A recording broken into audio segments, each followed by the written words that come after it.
Bonjour à tous, aujourd'hui nous allons parler de La prisonnière. Il s'agit du 5e tome d'À la recherche du temps perdu de Marcel Proust. Ce tome a été publié en 1923 à titre posthume puisque l'écrivain est mort en 1922.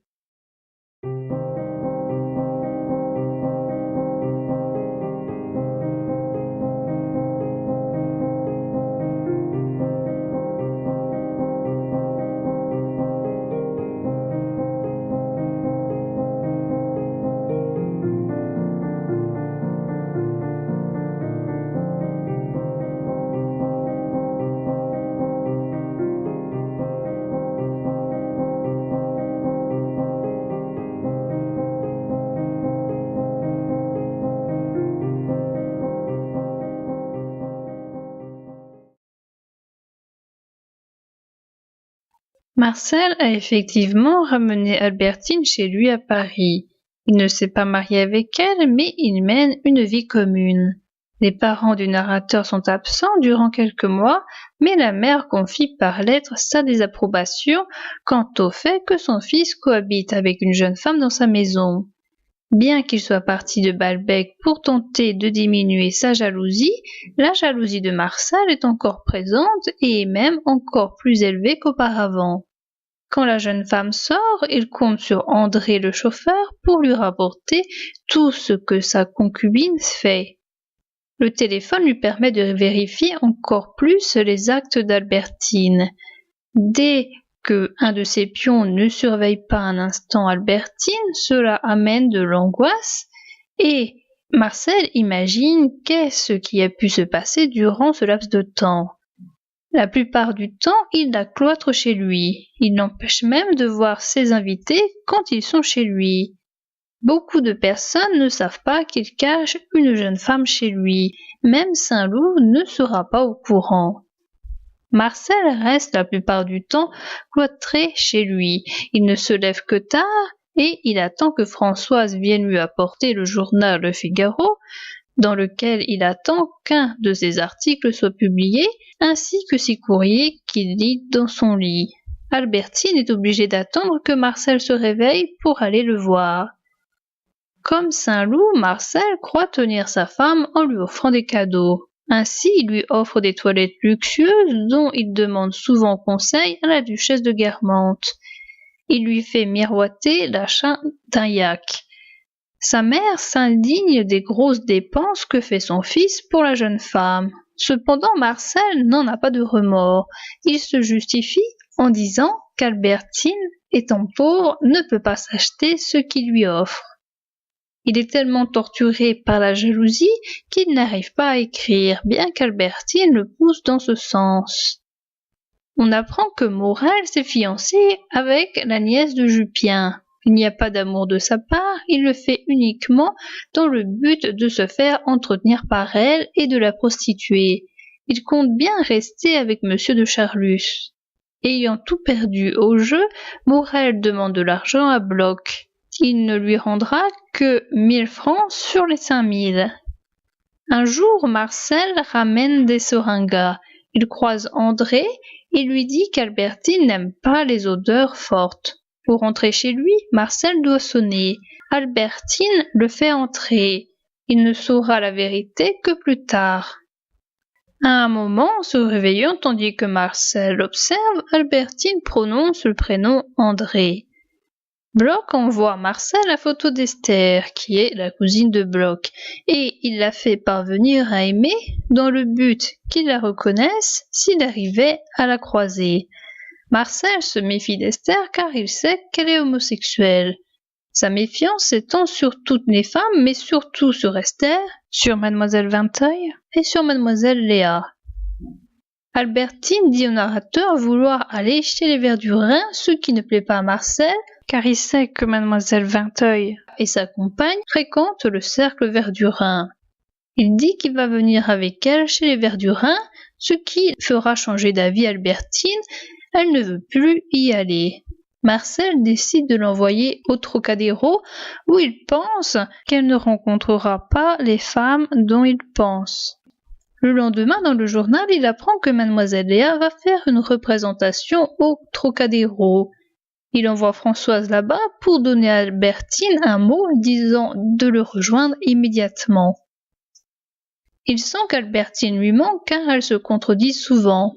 Par exemple, Albertine dit que mademoiselle Léa a voulu la faire monter un jour chez elle mais qu'elle n'a pas voulu. Plus tard, elle lui dira être montée chez cette femme. Marcel apprend la mort de Bergotte qui est depuis longtemps malade. On apprend qu'il trouvait son inspiration auprès des fillettes. Bergotte est fan de Vermeer. Quand il s'aperçoit qu'un critique parle du petit pan de mur jaune d'un de ses tableaux qu'il n'avait jamais vu, il va vérifier sur place ce détail.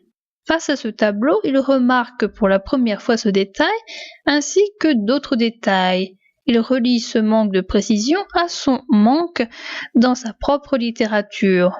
Il tombe par terre et il meurt.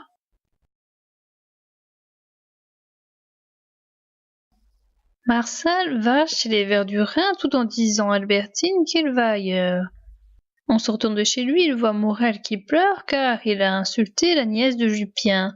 Marcel soupçonne qu'il a échoué dans son entreprise, qu'il ne veut plus suivre désormais, mais qu'il se sent tout de même obligé d'accomplir à cause de Charlus.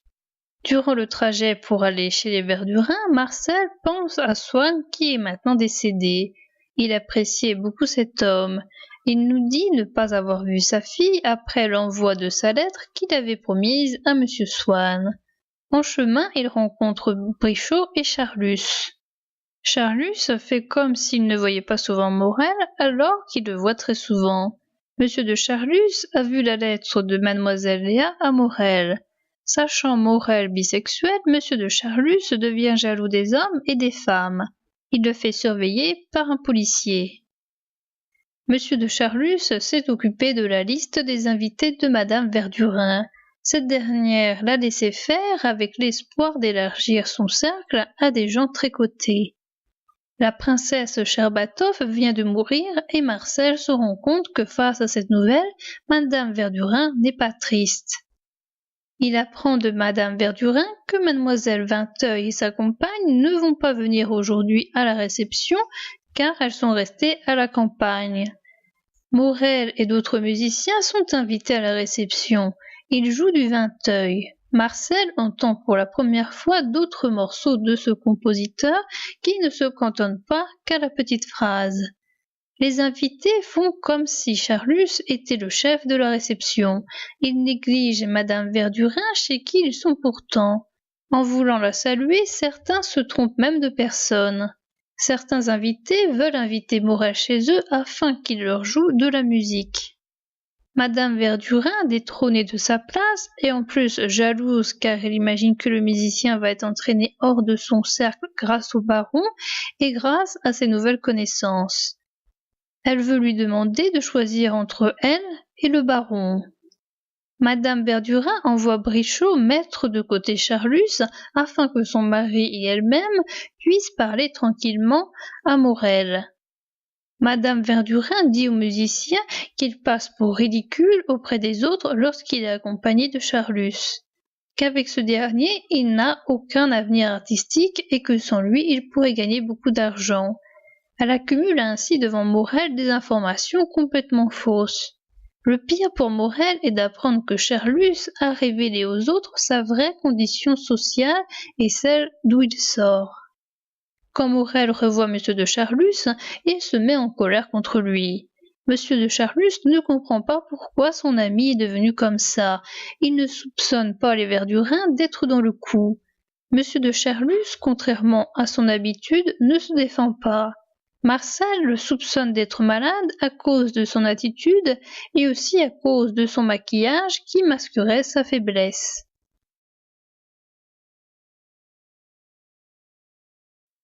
Marcel sort de cette soirée et il revient avec Brichot. Arrivé chez lui, il rejoint Albertine. Quand il lui dit qu'il a été chez les Verdurin, Albertine se met en colère. Marcel se rend compte qu'Albertine savait que mademoiselle Vinteuil devait venir à cette soirée. Elle lui dit qu'elle a vu Léa auparavant, puisque, avec ses amis, elle a été conviée dans sa loge tandis que l'actrice s'habillait. Quand Marcel la met face à ses mensonges, elle en crée d'autres pour cacher les précédents. Il lui propose de l'argent afin qu'elle puisse inviter les Verdurin. Albertine lui dit qu'elle ne veut pas dépenser d'argent pour les Verdurin, mais qu'elle préférerait qu'il la laisse libre une fois pour qu'elle aille se faire casser. Elle ne finit pas sa phrase, Marcel comprend qu'elle parlait d'aller se faire casser le pot. Il lui propose une séparation, ce n'est qu'une tactique pour savoir ses mensonges. Marcel veut demander à Bloch d'amener sa cousine Esther à Albertine afin de la faire moins souffrir de leur séparation. Elle lui dit qu'elle a donné autrefois sa photographie à Esther, car elle pensait que Marcel lui avait parlé précédemment de cette photo, alors qu'il lui avait parlé de la photo d'Esther que Bloch lui a envoyée. Ils finissent par renoncer finalement à leur rupture. Durant le reste de la nuit, Marcel pense à Albertine. Il s'aperçoit qu'il veut la quitter. Le lendemain, il apprend de la bouche de Françoise qu'Albertine est partie et qu'elle lui a laissé une lettre.